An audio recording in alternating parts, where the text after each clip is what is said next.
Hi everyone! Today I'll be coloring in one of my favorite books, Coloring Book by J.Becket-Griffith.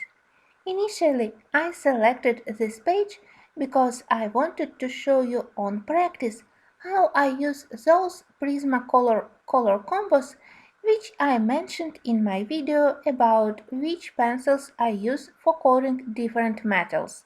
And here we have a lot of metal elements. But then I realized that I need to start coloring from the background. My first choice was simple black background, but then I thought that it will be too boring to simply cover everything with black. Then I noticed small lightnings on the background, and from this fact I got this idea how to do dark background, and dark backgrounds are always very flattering to the main image and in the same time to do something less boring comparing to the simple plain black background. So on the first step I used two colors, peacock blue and cobalt turquoise. They are quite close, but one is more bluish and the second is more greenish. And in random order, I color with them on top of the lightning lines. On this first layer, I don't put much pressure on the pencils. I simply want to indicate for myself this blue-green halo around the lightning lines. I love to work on that paper in this book, especially with soft Prismacolor pencils. Prismacolor pigment lays on this paper cover all black spots and mix on this paper absolutely amazing. My next color is indigo blue, and with indigo blue I color area around my blue-green lightnings. You can see that I'm not very careful with my pencil strokes. I remember that in the end the whole background still will be black with slightly visible lightnings areas.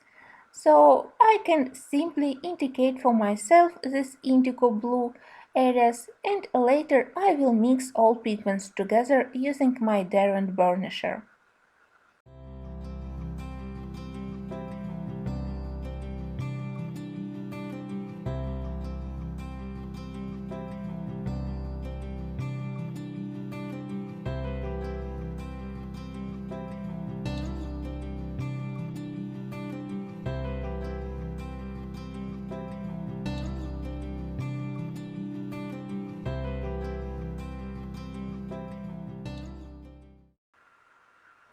Now it's time to apply black. And when I color near the area of the lightning, near blue and green colors, I apply lesser pressure on the black pencil. It will help me later to better mix and to blend all colors together. And when I color in big empty areas like I have here inside of the some detail of the clock, I can put bigger pressure and I was able to cover all white spots on the paper even with one layer of black Prismacolor pencil. Blue indigo color, which I put around blue-green lightnings, now helps me to get better transition between very dark black and relatively light blue-green colors on the lightning. So indigo works as a transition color, as a mid-tone here. Oh, but when I start to cover it with black, it's almost invisible, but still it's very helpful. Sometimes doing color gradient with one of the light colors and black Prismacolor could be a little bit tricky and in the end we can get dirty result.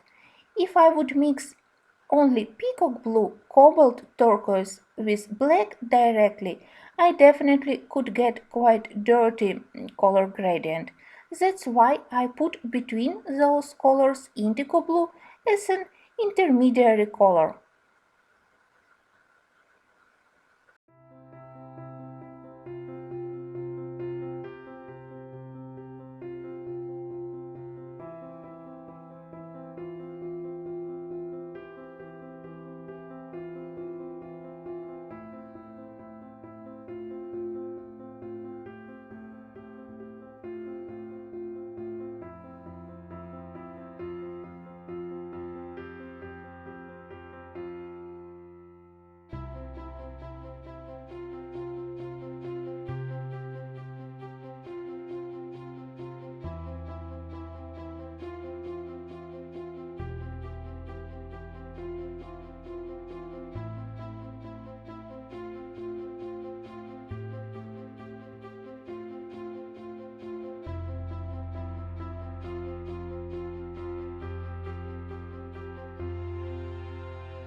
Now I am using the same colors and I am applying second layer of pigment, but now I press harder in order to get more intense color. Also, I start to blend. So with this peacock blue, I also try to go slightly to the indigo and black areas.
And now starts my favorite part of this trick.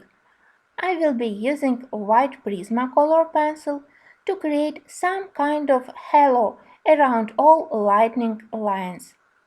You know how well white Prismacolor work on top of all dark Prismacolor colors, like on top of dark greens, dark violets and dark blues. And here I will be using this ability of white Prisma to enlighten all colors and to create very interesting pastel colors while mixing with dark ones.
Next, I will be blending with my Darwin burnisher. I still get a lot of questions regarding why I use Darwin burnisher. First of all, it's because I don't have Darwin blender. Maybe it could serve me in the same way, but I'm very happy with my burnisher and I love to use it as a blender. And it's especially helpful when I need to work on the dark areas. I still have here some uncovered white spots on the paper, or either I can apply second layer of Prismacolor to cover them completely, or I can save my precious Prisma and to work with my burnisher. And in this way, when I work on the Prismacolor pigment, it's some kind of pressing it into the surface of the paper and mixing all pigments together in the same time. I think that with such soft and creamy pigments like we get from Prismacolor pencils, my burnisher works very well and it creates a very nice surface and it really helps me to mix colors. So I finished first area of my quite primitive, very simple dark background. I think that it's very quick to do and still it looks more interesting comparing to the plain black background. I will be doing the same thing for the rest of the page. Another helpful thing I like to do when I need to do a very dark background and to thoroughly cover the whole background with dark colors. I love to rotate my page when I apply second layer. Somehow, when I rotate my page, I can easily find all spots which I missed when I applied first and second layers. So sometimes it's very helpful. It also helps to do your pencil strokes in other direction, so background also will be covered more thoroughly. And sometimes I can also use one of matching polychromos colors. For example, for this page I used dark indigo, and with this slightly harder core it also could help you to cover all white spots and to create more smooth coverage. Switching to slightly harder polychromoses is also very helpful when you need to cover tiny areas like we have here around the details of the clock.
With this very easy method, I was able to do my dark background very quickly and easily, and I think that this dark background with light additions of blue and green will match nicely colors of the clock elements, and I plan to do them golden and copper.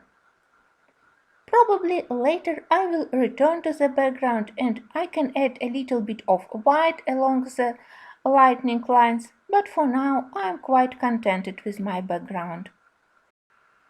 Well, I hope to see you in the next parts for coloring Alice and clocks.